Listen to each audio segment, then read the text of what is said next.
Welcome to the AP English Language and Composition Test Prep. The first part of this video series will be covering concepts and examples for the multiple choice section of the test, and the second will cover the writing section, so there are two parts of this test. The sequence is deliberate. We're not just doing the multiple choice first and the writing second because that's how the test is. It's also because the concepts that you'll be learning in the multiple choice section will help you with the writing section. You want to get as familiar with these concepts and terms as possible, so that way when you move on to the writing section, which is more free response, you'll be familiar enough with the concepts to write a great essay. Preparing for this test will help to accustom you to college level material. So not only will you be potentially receiving college credit, but you will also be getting used to college level material. This test has two sections, as I mentioned. There's the 55 multiple choice question section. So there's 55 multiple choice questions and you get an hour to do those. And that counts for about 45% of your score. The second part has 3 essay questions of 3 different types as well. You get 2 hours and 15 minutes allotted for that, and that's 55% of your score. So they're about even in terms of how much they're worth. So it's equally important to prepare for both parts. For the second section, for the essay questions, 15 minutes might sound funny. It's 2 hours and 15 minutes rather than exactly 2 hours.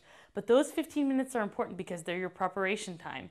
As you go through these video lessons and do more and more preparatory work for these tests, you'll find out that every minute is extremely precious. The score is almost evenly divided, as I said, and the multiple choice section is a great warm-up for your memory. It's a great way to build confidence, and it's a good reminder of all of the terms that you'll go over. So really, it's helpful that they do the multiple choice first. The essential skills that you'll be learning for this test are, first of all, how to write a better essay in less time than you can do now. Even if you think of yourself as a speedy writer, as a concise writer, you will be improving that skill immensely through our coursework. The second skill that you're going to learn is how to identify common yet often misunderstood or overlooked aspects of grammar. So you probably know proper grammar. You probably use proper grammar in your essays. I'm sure you're not using slang terms and all that in your essays, but there are parts of grammar that we don't really think about or that we misunderstand or misinterpret. And those things I'm going to clarify so that you can get the multiple choice questions on grammar correct. The third skill that you're going to be learning are concepts related to rhetoric. This test is not about literature. It's not about literary analysis. It's about rhetoric. Rhetoric is the way that people put together arguments. How words and ideas are used in a strategic way to make a convincing argument, more specifically. Because even though you may have heard the term mere rhetoric to describe rhetoric, for example, in politics, people say, oh, that's just rhetoric. Rhetoric does not mean something that's bad or low or base. Rhetoric simply means the way in which you put forth an argument. And that's something that every good writer should learn, whether you're writing to create an argument or just writing about literature, or even just having a good conversation with someone on a topic where there's some disagreement. So rhetoric will help you in all aspects of your life, even if you don't plan on going forward in the humanities in college. Another skill you're going to learn is how to properly read and analyze short passages in preparation for writing.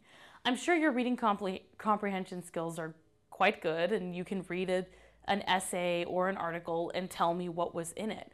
But you need to learn how to analyze and properly read them for meaning so that you can prepare for writing. You're going to be reading short passages and then turning them into material for an essay. And the last but not least skill is how to use written and visual sources to support an essay format argument on a controversial topic. So using different sources, everything from pictures to paintings to poems, articles, police reports even, depending on the topic, you want to be able to decide which sources to use and then put those sources together to support your argument. Whether those sources support your argument or not, you can still use them in a strategic way. And I use the term controversial because that is the term that they use for the prep book as well as on the test itself. But controversial, unfortunately, does not mean exciting, does not mean contemporary, does not mean fun and interesting, does not mean what the news is covering this week. All that controversial means is that you can have a different opinion on it from the person next to you. So every person who's taking this AP test and is writing an essay might have a slightly different opinion from the next person, and so on. So all controversial means is that there's no right answer. There's only a good argument. So for this test, especially the essay section, remember, a lot of the times there's no right or wrong way to look at things, but there is a proper way to put together a coherent argument. So we'll be going over that. So throughout this video series, I may refer to and define concepts that are helpful to your overall learning as well as to this test in particular. The first idea is that of learning styles. This is obviously a video, so it is an audio and a visual medium. So you're seeing me, you're hearing me.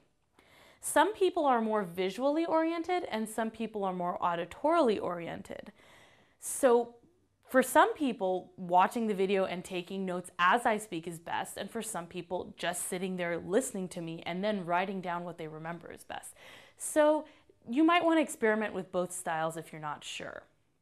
You just want to make sure that you're retaining as much knowledge as possible. I'm sure you know that, but that's a helpful hint in terms of dealing with a new audiovisual medium. So now we're moving on to more AP English language material. Our first set of concepts that we'll be going over will be the relevant rhetorical and literary terms for the exam. So these are things that are related to literature, but mostly to rhetoric. There is some crossover, of course. It's all related to writing. Most of these are from the glossary at the back of the book, but I'm going to be giving you more definitions, more explanations, and more examples than what they give you at the back of the book. If you turn to the glossary at the back of the book, all that's there is a one-line definition for each term. And there's a lot more behind each term than just one line.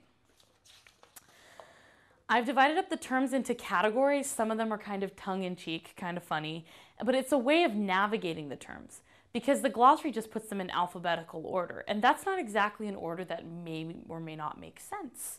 So I've come up with categories to help you better navigate it. There's a lot of terms, and I'll be providing a lot of background, history, relevant information on each of them. You don't need to memorize every little bit of background or relevant information that I give. You need to just have an understanding for the term. So whatever I say that helps you to understand these things will be what will stick in your mind and what we will write down. So I recommended 3 steps for going through my definitions of each term. The first step, of course, is to observe. Listen to the way I say the word. If you ever bring up that term in class to look smart to your teacher that you already know the terms that he or she is defining for you, make sure you pronounce them correctly. So the way I say words will definitely help you to become a better learner. Pay attention to the definition I give to the word, even if you already know what it means, because you may not have a complete or full understanding of literary terms. In fact, for example, I went to a pretty good high school, but my AP English teacher gave me an incomplete definition for the term pathetic fallacy that we'll be going over in a later lesson. She gave me a very incomplete definition, and I was shocked when I got to college and I got marked down on an exam for putting the wrong definition, because I thought I already knew that. So definitely pay attention even if you think you know the term already. The second step is to record. After I give the term and the definition, during my discussion of the term, take notes on what part of my discussion stands out to you. What do you think is funny? What do you think is relevant? What sticks in your mind? And again, do this even if you already have heard of the term before. And the third step is pop quiz. I'm not going to be giving you a pop quiz, but it's part of your homework. What you want to do is write down all of the terms I've gone over in that particular lesson and quiz yourself. What do you instantly remember after having done the lesson and what do you not? Then create 2 lists. The first list is your review list and your second list is your study list.